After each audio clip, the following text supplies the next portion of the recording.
이제 사무엘하 1장입니다. 사무엘서는 원래 한 권으로 되어 있었습니다. 그런데 이 나중에 사무엘 상하가 두 권으로 나뉘어졌습니다. 사무엘 상은 사울과 다윗의 그런 대립을 주로 묘사했었고, 하는 다윗이 주인공이 되어 통일왕국을 이루어가는 과정을 묘사하고 있습니다. 다윗은 새 시대를 여는 그의 큰 첫 사건으로 사울의 죽음과 그들을 위한 사울과 요나단을 위한 조사로 그렇게 시작하고 있습니다. 이것을 통해서 오늘 본문은 한 시대를 마감하고 또 그 시대의 계승이라는 두 가지 과제를 담아내고 있는 것을 볼 수 있습니다. 다윗은 사울의 죽음을 아말렉 한 청년의 보고로 알게 되었습니다. 그런데 우리가 알고 있는 그 보고 내용이 좀 다릅니다. 31장에서 우리는 사울이 자살로 생을 마감했다라는 사실을 알고 있습니다. 포위망에 갇힌 사울이 시종에게 할례 받은 자에게는 죽을 수 없다라고 자기를 죽여달라고 했지만 시종이 차마 그렇게 하지 못했습니다. 그래서 결국 자기 칼에 엎드려서 죽었습니다. 그런데 오늘 아말렉 청년은 다른 식으로 보고하고 있습니다.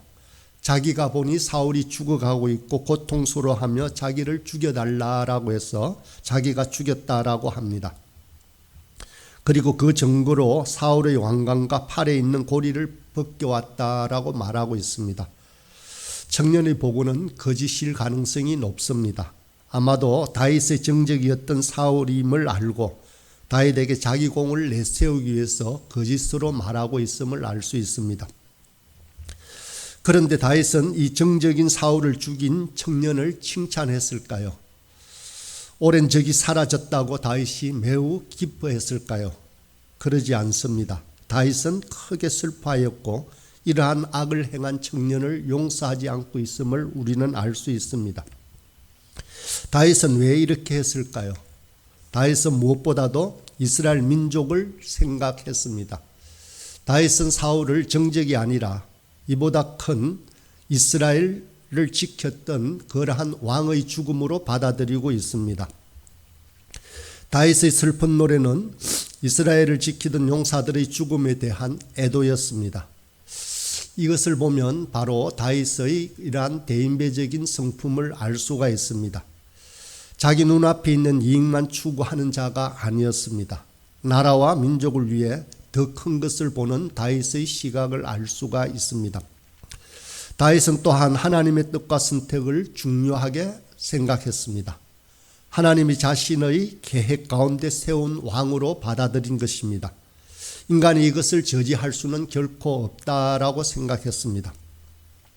사울을 패할 수 있는 것은 오직 하나님뿐이었습니다. 다윗이 사울을 여러 번 죽일 기회가 있지만 그렇게 하지 않은 것은 하나님이 기름 부어 세우신 왕을 사람의 손으로 어찌할 수 없다라고 생각한 것입니다. 다윗이 하나님을 존중하니 하나님 또한 다윗을 높입니다. 하나님의 선택을 우습게 여긴 이 아말렉 청년에게는 죽음이 주어지고 있습니다. 또 다윗은 사울의 아들 요나단을 사랑했습니다. 사울은 미워하면서도 요나단과는 깊이 정이 들었습니다. 다윗의 이 애도가 조가는 그 사랑을 전하고 있음을 볼 수 있습니다. 아마도 서로 간에 한이 맺힌 것이 있다면 반드시 풀어야만 합니다.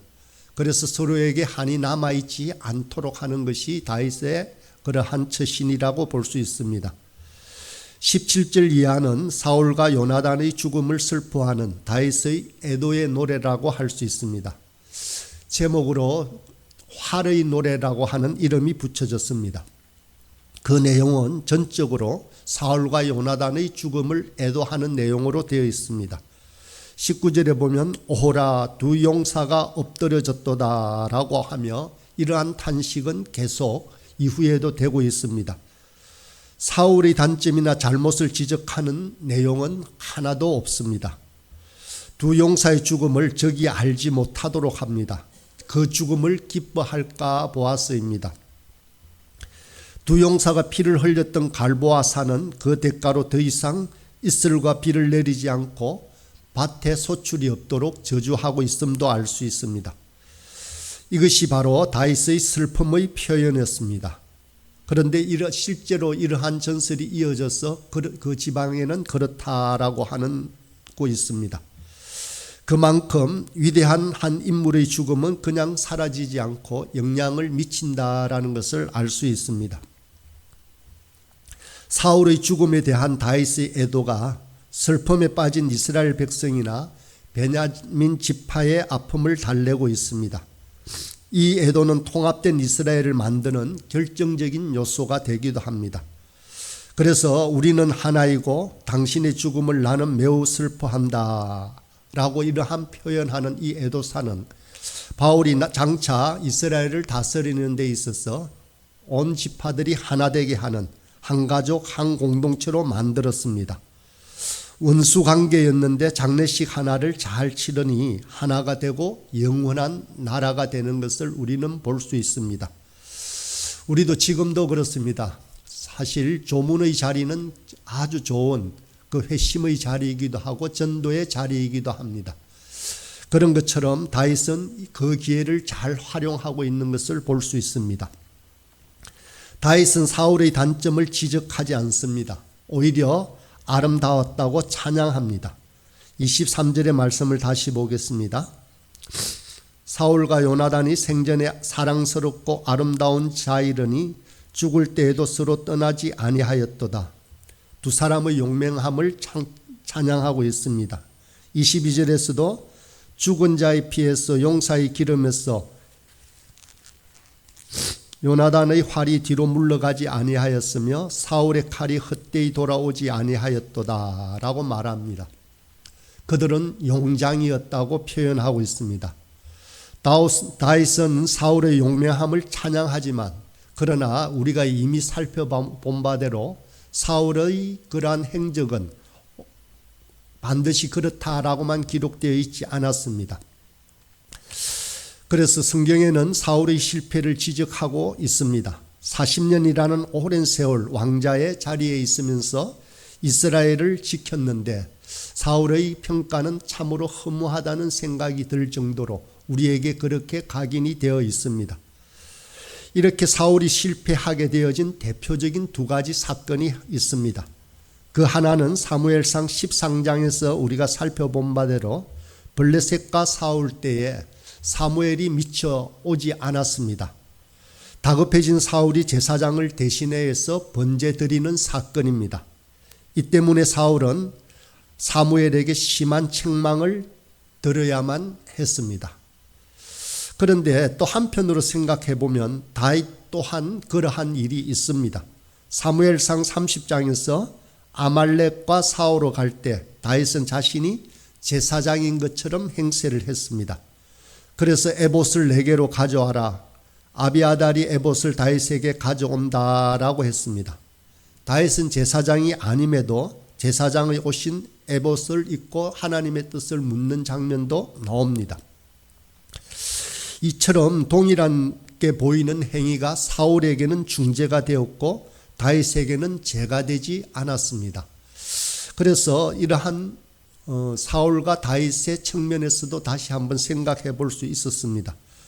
두 번째 중재로 지적된 것은 아말렉과 그 소유물을 진멸하라는 명령을 어기고 귀중한 일부 유물을 빼돌렸다는 데 있습니다.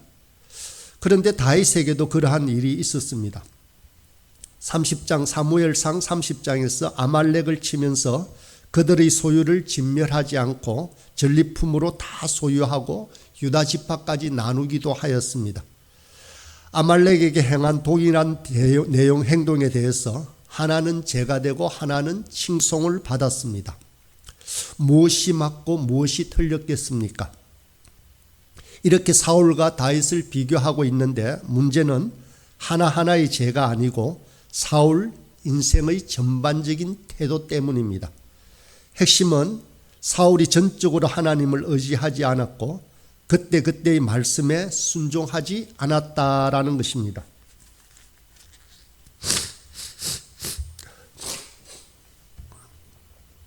사울은 자기 이해나 생각에 빨랐고 이것이 사울의 실패를 이끌어 갔다는 점을 우리는 잘 알 수 있습니다. 어쩌면 이것 또한 사울 인생에 있어서 한 일면이라고 생각해 볼 수도 있습니다. 그는 용사로서 용맹을 떨치기도 하고 그는 왕으로서 이스라엘을 그렇게 풍족하게 먹이기도 한 적이 있습니다. 그래서 다윗은 사울의 죽음을 이렇게 말합니다. 24절입니다. 이스라엘 딸들아 사울을 슬퍼하며 울지어다. 그가 붉은 옷으로 너희에게 화려하게 입혔고 금노리개를 너희 옷에 채웠도다. 이처럼 이스라엘의 부와 안정은 사울로부터 왔습니다. 사울은 그런 면에서는 하나님의 충실한 도구고 아름다운 삶을 살았다라고 그렇게 볼 수도 있습니다. 그래서 다윗은 계속해서 사울의 장점을 부각하고 그의 단점은 감추고 있는 것을 알 수 있습니다. 다윗이 애도하는 그래서 중요한 비중을 차지하는 것은 그의 벗 요나단에 대한 죽음입니다.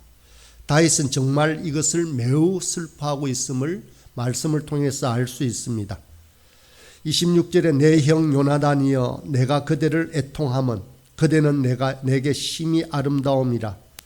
그대가 나를 사랑함이 기이하여 여인의 사랑보다 더하였도다라고 말합니다. 남자와 남자 사이의 극진한 우정을 표현하고 있습니다. 요나단의 죽음을 다윗은 매우 애통해하고 있음을 보여줍니다. 이런 우정과 사랑과 신뢰를 표할 수 있는 친구를 가지고 있다는 것은 참으로 큰 복이라고 할 수 있습니다. 정말로 이 애도사를 보면서 우리의 장례식은 어떻게 평가될까 하는 것을 생각해 보았습니다. 정말 나를 위해서 울어줄 친구가, 애절하게 울어줄 친구가 있는가? 애도사를 남길 만큼 우리에게 주어진 사람의 성품이나 업적이 있는가라는 생각을 했습니다. 유대 탈무드에 나온 한 교훈이 있습니다. 어떤 사람이 왕으로부터 호출을 받았습니다. 왜 호출했는지 모르고 이 사람은 왕에게 처벌을 당할 것 같은 마음이 불안해서 3명의 친구들과 함께 동행할 것을 요청했습니다. 첫 번째 친구는 그동안 가장 소중히 생각해왔던 친구였습니다. 그래서 그에게 부탁을 했습니다. 자기와 동행해달라고. 그러나 막상 같이 가자고 하니까 이런 지하에 거절을 했습니다. 두 번째 친구는 사랑은 하고 있었지만 첫 번째 친구만큼 소중하게 생각하지는 않았습니다. 이 두 번째 친구는 궁궐 앞까지만 따라가겠다라고 그렇게 말했습니다. 마지막 세 번째 친구는 자신이 별로 소중하게 여기지 않았던 사람이었습니다. 그런데 정작 이 친구는 요청을 받자 왕의 앞까지라도 같이 가서 자기가 변호해 주겠다라고 했습니다.